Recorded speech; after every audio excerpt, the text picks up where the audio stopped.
আসসালামু আলাইকুম viewers, welcome to Hasina Mustafa Munnaj recipes. আশা করছি যে যেখানে আছেন সবাই খুবই ভালো আছেন। আজ আমি খুবই মজার চিকেন ভেজিটেবল পিৎজা রেসিপি আপনাদের সাথে শেয়ার করব।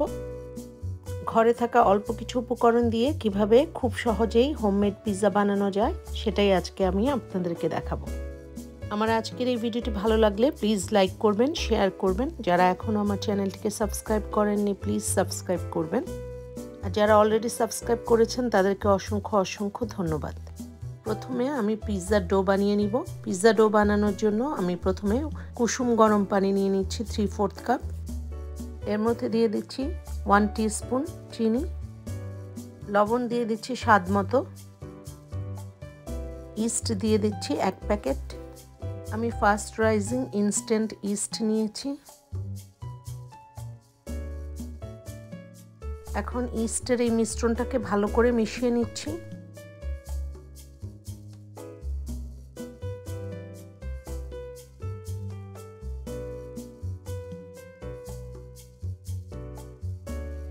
ইস্টের এই মিক্সচারটিকে এখন ঢাকনা দিয়ে 10 মিনিটের জন্য রেখে দিচ্ছি। 10 মিনিট পর ঢাকনা সরিয়ে নিচ্ছি। ইস্টের মিক্সচারটি অনেক ফুলে উঠেছে। এটাকে আবার ভালো করে মিশিয়ে নিচ্ছি। এর মধ্যে দিয়ে দিচ্ছি 2.5 কাপ ময়দা,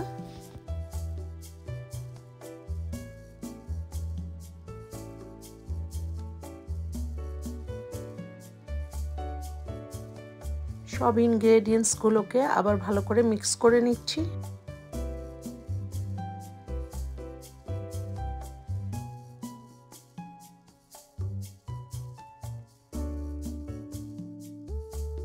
এর মধ্যে দিয়ে দিচ্ছি 1 টেবিলস্পুন তেল। তেলের পরিবর্তে আপনি মেল্টেড বাটারও ইউজ করতে পারবেন। সব কিছুকে ভালো করে মিশিয়ে একটি ডো বানিয়ে নিচ্ছি। ময়দার এই ডোটাকে ভালো করে ময়ান করে নিচ্ছি। এখন এই ডোটাকে ঢাকনা দিয়ে 1 থেকে 2 ঘন্টার জন্য রেখে দিব। ডোটা এখন রেইজ হয়ে ডাবল হয়ে যাবে। পিৎজার টপিং বানানোর জন্য আমি 1 কাপ ব্রেস্টেড চিকেন নিয়েছি। চিকেনের পিসগুলোকে আমি কিউব করে কেটে নিয়েছি। একটি প্যানের মধ্যে 1 টেবিলস্পুন তেল দিয়ে নিলাম। এতে দিয়ে দিচ্ছি অর্ধেকটি পেঁয়াজ কুচি, মরিচের গুঁড়া দিয়ে দিচ্ছি 1/2 টিস্পুন, রসুনের গুঁড়া দিয়ে দিচ্ছি 1/2 টিস্পুন, আদার গুঁড়া 1/2 টিস্পুন এবং ধনের গুঁড়া 1/2 টিস্পুন। সবগুলো মশলাকে এখন ভালো করে কষিয়ে নিচ্ছি।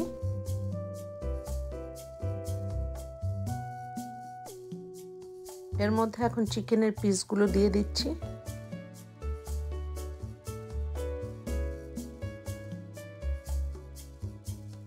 সব কিছুকে ভালো করে মিক্স করে নিচ্ছি এবং চিকেনকে এখন এর মধ্যে কষিয়ে নিব।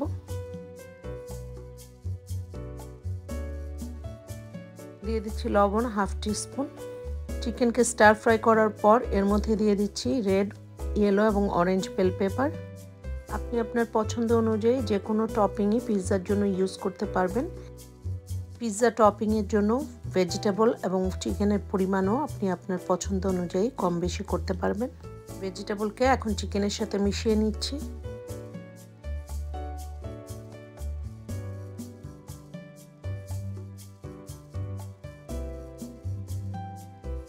এর মধ্যে দিয়ে দিচ্ছি লম্বা করে স্লাইস করা পেঁয়াজ।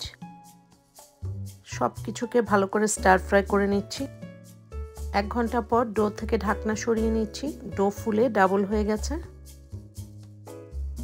এর ভেতর থেকে এয়ারটা বের করে নিচ্ছি। এখন ডোটাকে আবার ভালো করে একটু ময়ান করে নিচ্ছি।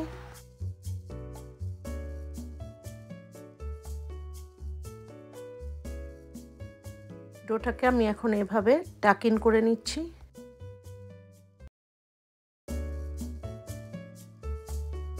ডোটাকে এখন রাউন্ড করে আমি এখন এটাকে চেপে চেপে বড় করে নিচ্ছি।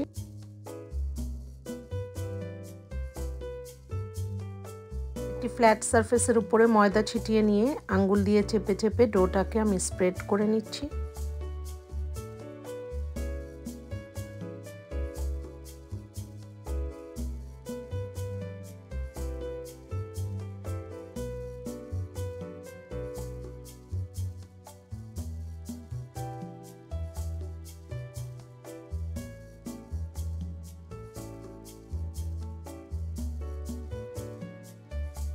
এবার পিৎজার ডোটাকে আমি রোলিং পিন দিয়ে বেলে নিচ্ছি। আপনি পুরোটা হাত দিয়েও করতে পারবেন। আজকে পুরোটা ডো দিয়ে আমি একটা পিৎজাই বানাবো। আমি একটু ভারী 16 ইঞ্চি পিৎজা বানাবো।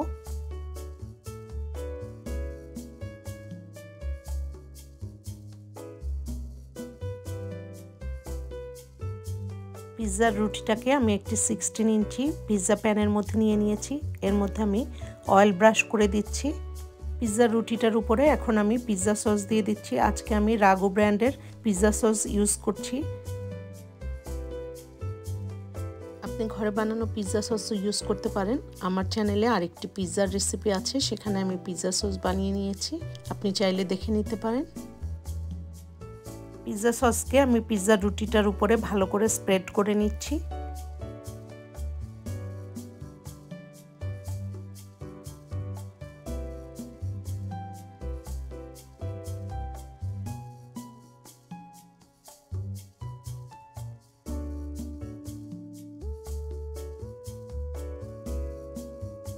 এখন আমি পিৎজার রুটিটার উপরে চিকেন এবং ভেজিটেবলের টপিংসগুলো দিয়ে দিচ্ছি। পিৎজার টপিং হিসেবে আপনি আপনার পছন্দ অনুযায়ী যে কোনো ভেজিটেবল ইউজ করতে পারেন। Mushroom, black olive, green olive, feta cheese, pineapple এগুলো পিৎজার টপিং হিসেবে খুবই ভালো হয়। টপিংসগুলোকে আমি একটি চামচের সাহায্যে ভালো করে প্রেস করে দিচ্ছি, যাতে করে বেক করার পর রুটি থেকে এগুলো সেপারেট হয়ে না আসে।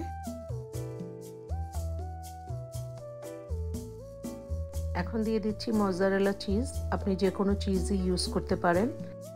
চিজের পরিমাণ আপনার পছন্দ অনুযায়ী ইউজ করতে পারবেন।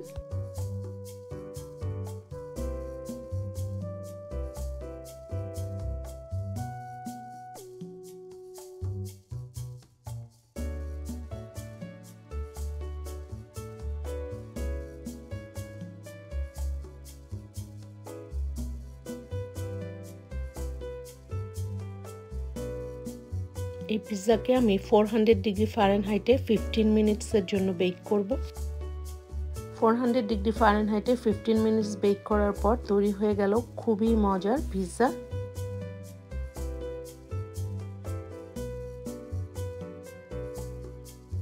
চিকেন এবং ভেজিটেবলের এই হোমমেড পিৎজা দেখতে যেমন সুন্দর হয়েছে, খেতেও তেমনি টেস্টি হয়েছে আর খুব সুন্দর ফ্লেভার পাওয়া যাচ্ছে।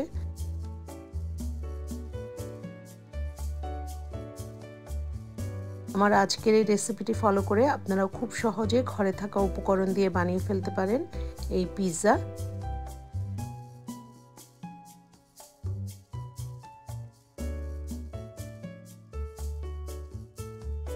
আমি একটি স্লাইস কেটে আপনাদেরকে দেখাচ্ছি।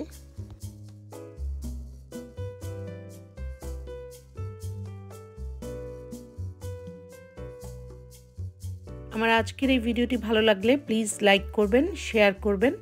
যারা এখনও আমার চ্যানেলটিকে সাবস্ক্রাইব করেননি প্লিজ সাবস্ক্রাইব করবেন, আর যারা অলরেডি সাবস্ক্রাইব করেছেন তাদেরকে অসংখ্য অসংখ্য ধন্যবাদ। আবারও কথা হবে ইনশাআল্লাহ অন্য কোনো রেসিপি নিয়ে। সে পর্যন্ত সবাই ভালো থাকবেন, সুস্থ থাকবেন, সবাই সবার জন্য দোয়া করবেন। Thanks for watching. Allah Hafiz.